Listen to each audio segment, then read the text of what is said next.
mund të jetohet me lavdinë e tjerëve. Në fakt, po i friksoni kësaj?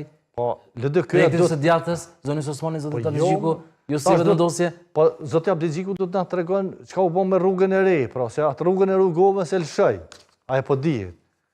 Rruga e re, çka prodhoi? Tash po provon një rrugë të re, pra, bashkimin e së djatës, sepse qenë ka fragmentu shumë e djata. E realizojnë fakt në zonën Osmani, duke kthyer një bashkëpunim që të zgjeroj me 7 qershor. Po mirë, veç duhet një fare epilogi kur të fillosh një rrugë të re, duhet qytetarëve t'u tregosh çka ndodhi me atë rrugë të re.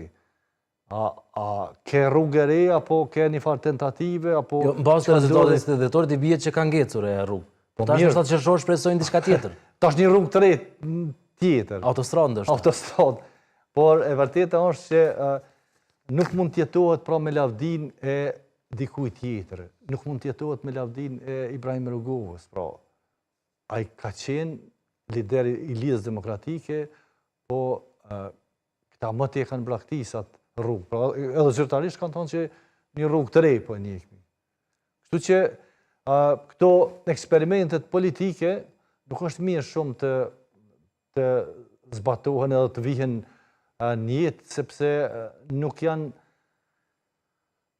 eksperimente kështu kimike që ta prodhojnë me njëherë një rezultat. Ato janë lojra që qytetarët edhe mund t'i demobilizën edhe t'i dekurajën për mbështetje. Kështu si po e shohim, kjo është një e mirë mbase që qytetarët po vedisohen, po kthjellohen dhe po e shohin se ato premtimet megalomane, premtimet e mëdha janë vetëm një farsë e cila nuk po jep rezultat.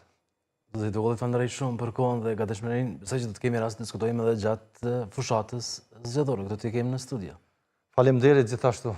Ne të nderuar shikues do ndjekim një kronikë që flet pikërisht për kryeministrin e detyrë Albin Kurti, që ka refuzuar të përgjigjet akuzave të ish-presidentes Vjosa Osmani.